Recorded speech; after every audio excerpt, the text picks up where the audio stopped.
Wait, did your Social Security, SSI, or SSDI payment just stop? You're not imagining it. Millions of Americans are waking up to missing deposits, frozen accounts, and zero answers from the government. And the clock is ticking. Here's what nobody is telling you. April is shaping up to be one of the most confusing and chaotic months for federal benefit payments in recent memory. Between payment schedule shifts, banking processing delays, and major administrative changes happening inside the Social Security Administration right now, your money may be caught in the middle of a system that's under serious pressure. Are you one of the 70 million Americans who depends on these benefits to pay rent, buy groceries, or cover your medication? Then the next few minutes could be the most important you spend today. We're breaking down exactly what's happening with April payments, why some checks are delayed, who is affected, what dates you need to watch, and most importantly, what steps you can take right now to protect yourself and track down your money. This isn't panic. This is information you need before you miss a bill, overdraft your account, or make a costly mistake waiting on a check that's stuck in limbo. The answers are here. The timeline is clear, and you deserve to know the truth about your money. If this video is already saving you stress and confusion, smash that like button right now so we can get this critical information in front of every senior and disability recipient who needs it.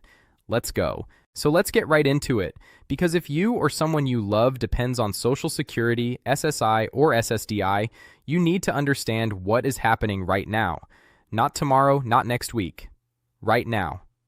April has arrived, and with it comes a wave of confusion, anxiety, and real financial uncertainty for tens of millions of Americans who count on these payments to survive. And the frustrating part, most people have no idea why their money looks different this month or what to do about it. That ends today. Let's start with the big picture, because context matters here. The Social Security Administration, the agency responsible for sending out benefits to over 70 million Americans, is currently going through what can only be described as a period of significant internal turbulence. There have been staffing changes, policy reviews, and administrative restructuring happening at a pace that the agency has rarely seen before. Now, when a massive federal agency that processes billions of dollars in monthly payments starts going through rapid changes, the effects don't stay contained inside government offices.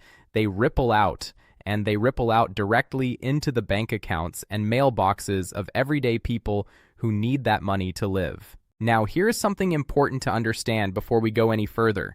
The Social Security Administration processes payments on a structured schedule. Your payment date is not random. It is determined by your birth date, the type of benefit you receive, and in some cases, when you first became eligible.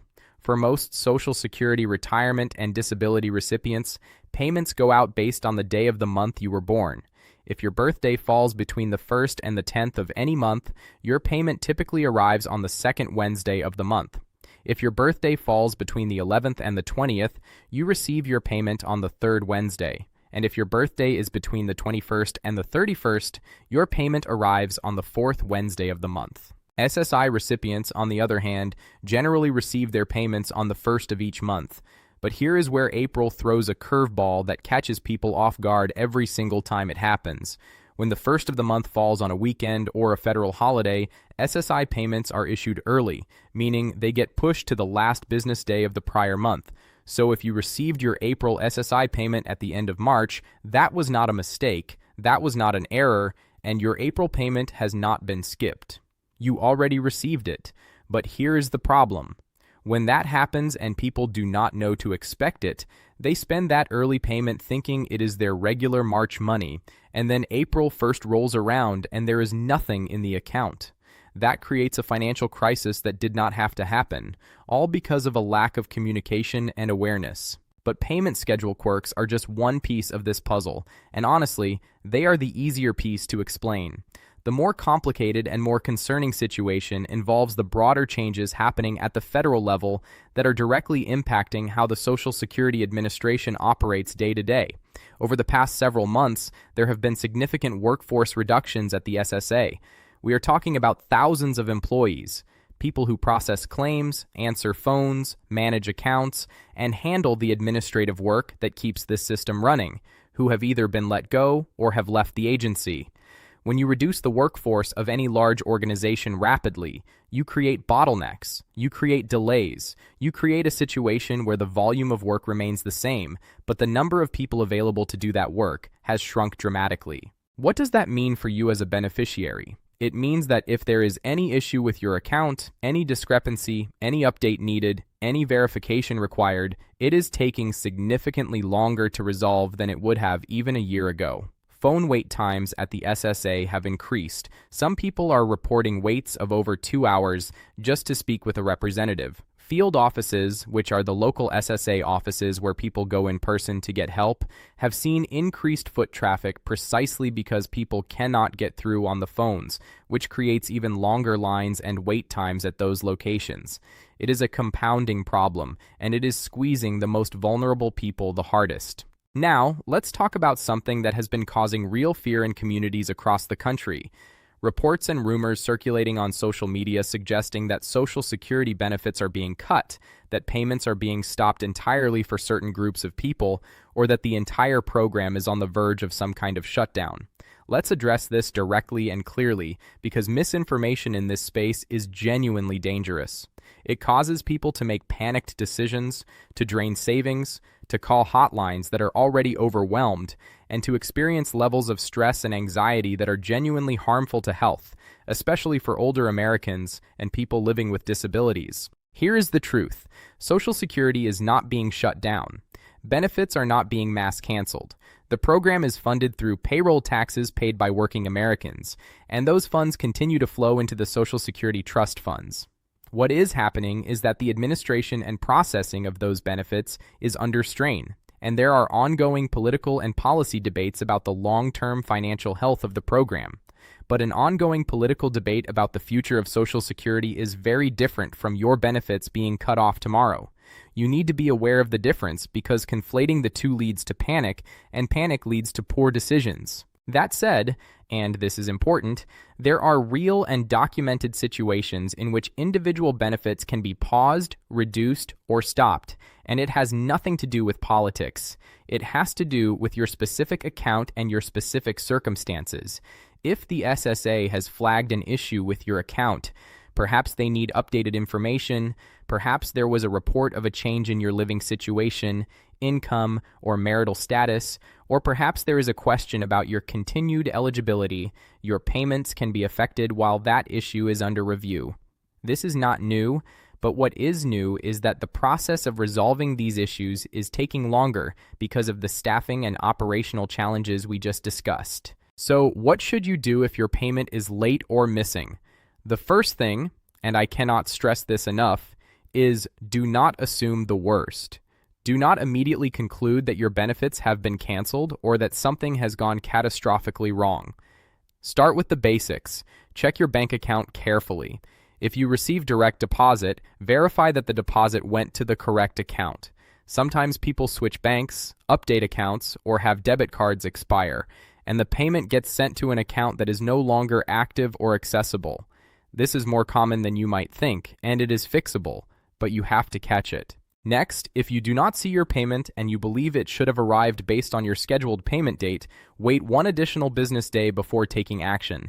Banking processing times can cause minor delays, and occasionally a payment that was released on time by the SSA does not clear your bank until the following business day. If after that additional business day your payment still has not appeared, then it is time to take action. You can check the status of your payment through your My Social Security online account. If you do not already have one of these accounts set up, this is the moment to do it because it gives you direct access to your payment history, your benefit verification letters, and information about any issues or alerts on your account. You can set one up at ssa.gov, and the process takes about 15 to 20 minutes. Having that account is one of the most empowering things you can do as a beneficiary because it gives you information without having to wait on hold for hours. If your online account does not resolve your questions, then yes, you will need to contact the SSA directly. The national phone number is 1-800-772-1213. Given current wait times, your best strategy is to call early in the morning, ideally right when they open, or to call midweek, because Mondays and Fridays tend to be the busiest days. Be prepared to wait, bring your patience, and have your Social Security number and any relevant documents nearby when you call. If you have a local SSA field office near you, visiting in person can sometimes be faster than waiting on the phone, especially for straightforward issues. Now let's talk specifically about SSDI recipients, because there are some unique concerns circulating in the disability community right now that deserve direct attention. Social Security disability insurance is funded differently than SSI. SSDI is an earned benefit, meaning recipients paid into the Social Security system through payroll taxes during their working years and became eligible for benefits due to a qualifying disability. SSI, on the other hand, is a needs-based program for people with limited income and resources who are aged, blind, or disabled. Both programs are administered by the SSA, but they have different rules, different payment schedules, and different review processes. For SSDI recipients specifically, one area of significant concern involves continuing disability reviews, often called CDRs. These are periodic reviews conducted by the SSA to verify that recipients still meet the medical criteria for disability benefits. CDRs have always been part of the program, but there is concern in the disability community that the pace and frequency of these reviews may increase as the agency faces pressure to ensure program integrity.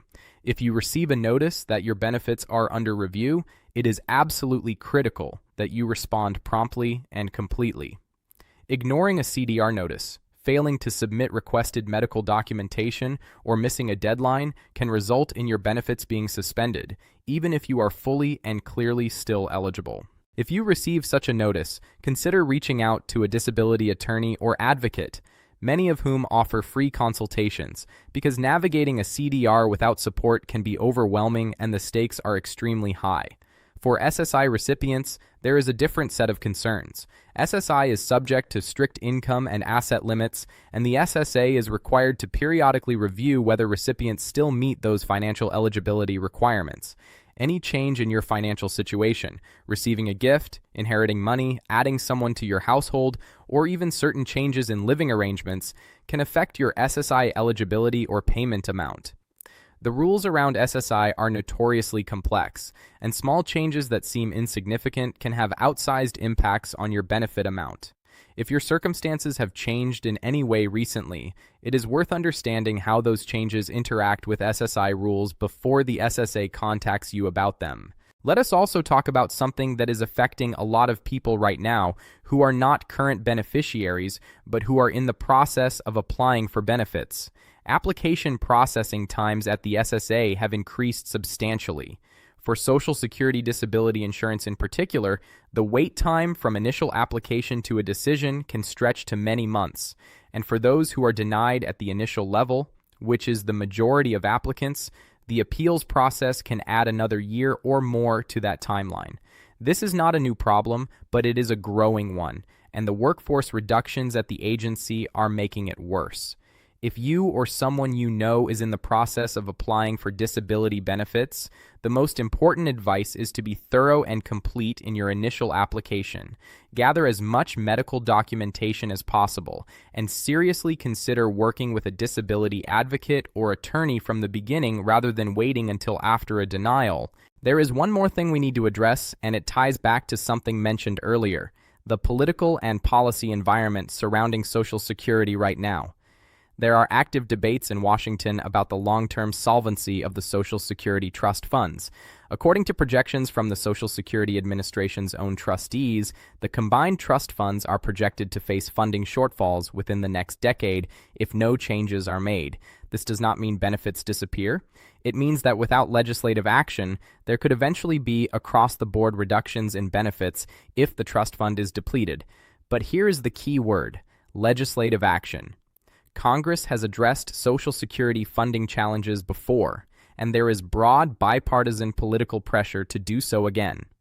This is a known issue with a known timeline, and it is being watched closely by policymakers, advocates, and beneficiaries alike. What you can do in the meantime, beyond staying informed, is make sure you are engaged. Contact your representatives. Let them know that Social Security and SSI and SSDI matter to you and to your family. The voices of beneficiaries and their families are powerful, and the political reality is that Social Security touches the lives of virtually every American family in some way. Elected officials pay attention when constituents speak up, especially on issues that affect this many people. And on a very practical level, if you are someone who is several years away from retirement age, this is a good time to review your Social Security earnings record, make sure it is accurate, and think carefully about your claiming strategy. The age at which you claim Social Security retirement benefits has a permanent impact on your monthly payment amount, and even small adjustments in timing can mean tens of thousands of dollars in additional benefits over a lifetime. The My Social Security portal at SSA.gov allows you to see your projected benefit amounts at different claiming ages, which is invaluable information for planning. We have covered a lot of ground today, and that was intentional, because this is not a simple topic, and you deserve real information, not just headlines and panic. The situation with Social Security, SSI, and SSDI right now is genuinely complex. There are real operational challenges at the SSA. There are payment schedule quirks in April that are confusing people. There are policy debates happening at the highest levels of government, and there are millions of real people in the middle of all of it, trying to figure out if their rent money is coming, if their medication will be covered, if they are going to be okay. You deserve clarity. You deserve answers, and you deserve an advocate in your corner who takes this seriously. That is what this channel is here for. We will keep watching these developments, and we will keep bringing you the information you need to protect yourself and your family. So make sure you are subscribed, make sure you have notifications turned on, and please share this video with someone you know who depends on these benefits.